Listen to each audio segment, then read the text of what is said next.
আসসালামু আলাইকুম। আজ শুক্রবার ৯ মাঘ, ৩রা শাবান, ২৩শে জানুয়ারি। বাংলাদেশ বেতার রাজশাহী স্থানীয় সংবাদ পড়ছি আব্দুর রহমান মাসুম। আসন্ন ত্রয়োদশ জাতীয় সংসদ নির্বাচনে রাজশাহী ৬টি সংসদীয় আসনে উৎসবমুখর পরিবেশে প্রচারণা শুরু হয়েছে। প্রচারণার প্রথম দিনেই প্রার্থীদের ব্যানার ফেস্টুনে ছেয়ে গেছে রাস্তাঘাট সহ বিভিন্ন এলাকা।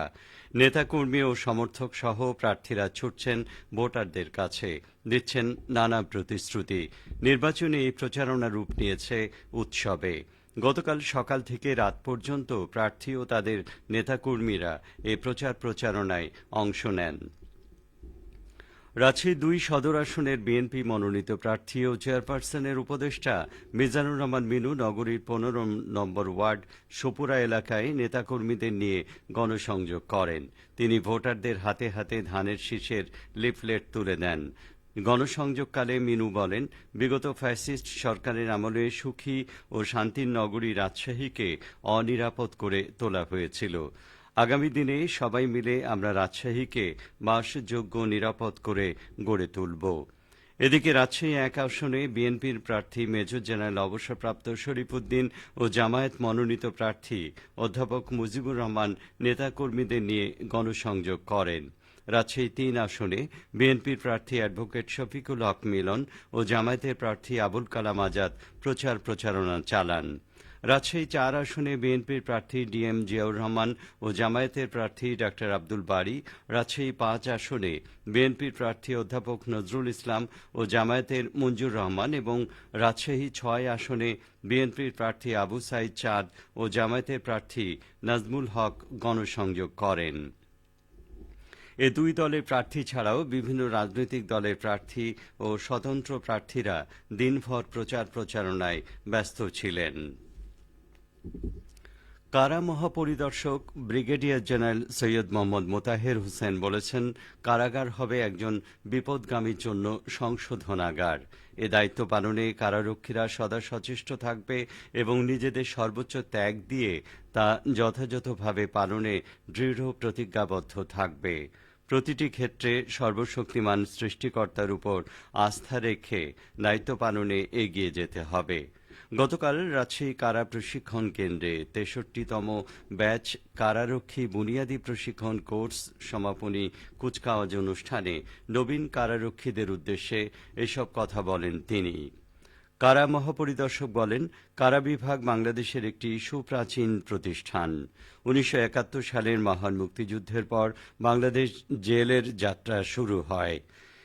এর ধারাবাহিকতায় বর্তমান সময়ে এসে বাংলাদেশ জেল একটি স্বচ্ছ এবং সেবাধর্মী প্রতিষ্ঠান হিসেবে গড়ে ওঠার চেষ্টা করছে, যার মূল লক্ষ্য হল বন্দীদের সংশোধন করে আলোর পথ দেখানো।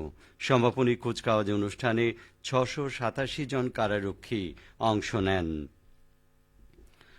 অনুষ্ঠানে বিশেষ অতিথি ছিলেন আরএমপি কমিশনার ড মোহাম্মদ জিল্লুর রহমান, বাংলাদেশ আনসার ও গ্রাম প্রতিরক্ষা বাহিনীর মহাপরিচালক মেজর জেনারেল আব্দুল মোতালেব সাজ্জাদ মাহমুদ, অতিরিক্ত কারা মহাপরিদর্শক কর্নেল মোহাম্মদ তানভীর হোসেন এবং বিজিবির রাজশাহী সেক্টরের কমান্ডার কর্নেল সৈয়দ কামাল হোসেন। নাটোর জেলার সরকারি প্রাথমিক বিদ্যালয়গুলোতে পঠন দক্ষতা বৃদ্ধি ও পাঠাভ্যাস উন্নয়নের লক্ষ্যে মাস্টার ট্রেনারদের দুদিনব্যাপী প্রশিক্ষণ কর্মশালা শুরু হয়েছে।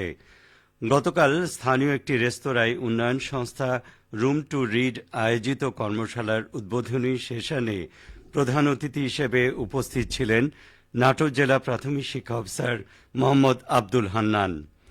জেলা প্রাথমিক শিক্ষা অফিসার বলেন, নতুন ওয়ার্কবুক তৈরি, পাঠদান পদ্ধতি এবং কার্যকর পঠন কৌশল সম্পর্কে ধারণা পেতে এই কর্মশালা সহায়ক ভূমিকা পালন করবে। উল্লেখ্য, জেলার ৭৩৮টি সরকারি প্রাথমিক বিদ্যালয়ে শিক্ষার্থীদের শিক্ষার মান উন্নয়নের লক্ষ্যে রুম টু রিড এর কার্যক্রম পরিচালিত হচ্ছে। আসন্ন ত্রয়োদশ সংসদ নির্বাচনে সুষ্ঠু, সুন্দর ও নিরপেক্ষভাবে ভোট গ্রহণ সম্পন্নের লক্ষ্যে নওগাঁর পোরশায় প্রিজাইডিং, সহকারী প্রিজাইডিং ও পোলিং অফিসারদের প্রশিক্ষণ দেওয়া হয়েছে। গতকাল উপজেলা নির্বাচন অফিসারের কার্যালয়ের আয়োজনে নিতপুর সরকারি মডেল স্কুল অ্যান্ড কলেজে এই প্রশিক্ষণ অনুষ্ঠিত হয়। প্রশিক্ষণ পরিদর্শন করেন নওগাঁ জেলা প্রশাসক রিটার্নিং কর্মকর্তা মোহাম্মদ সাইফুল ইসলাম। এ সময় তার সাথে নওগাঁ জেলা পুলিশ সুপার মোহাম্মদ তারিকুল ইসলাম, জেলা নির্বাচন কর্মকর্তা আব্দুল মোত্তালিব, সহকারী রিটার্নিং কর্মকর্তা উপজেলা নির্বাহী কর্মকর্তা রাকিবুল ইসলাম উপস্থিত ছিলেন। খেলার খবর ব্যাডমিন্টন। চাঁপাইনবাবগঞ্জে ব্যাডমিন্টন প্রতিযোগিতায় বালক দ্বৈতে হরিমোহন ও বালিকায় কামাল উদ্দিন উচ্চ বিদ্যালয় চ্যাম্পিয়ন হয়েছে। গতকাল দিনব্যাপী চাঁপাইনবাবগঞ্জ জেলা স্টেডিয়ামে স্কুল পর্যায়ে বালক বালিকাদের অংশগ্রহণে এই প্রতিযোগিতা অনুষ্ঠিত হয়।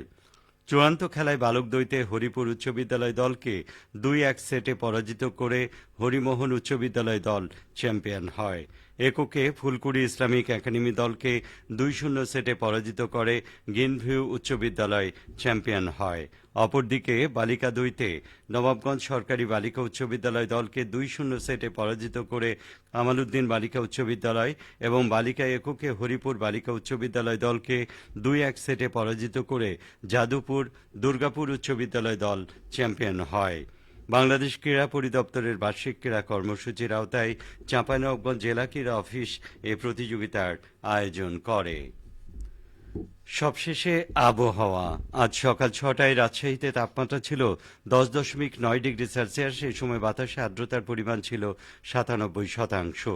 রাজশাহী ও পার্শ্ববর্তী এলাকায় আজ সূর্যোদয় হয়েছে সকাল ৬টা ৫০ মিনিটে, সূর্যাস্ত সন্ধে ৫টা ৪৪ মিনিটে। সংবাদ শেষ হলো। আমাদের পরবর্তী স্থানীয় সংবাদ দুপুর ১২টা ১০ মিনিটে।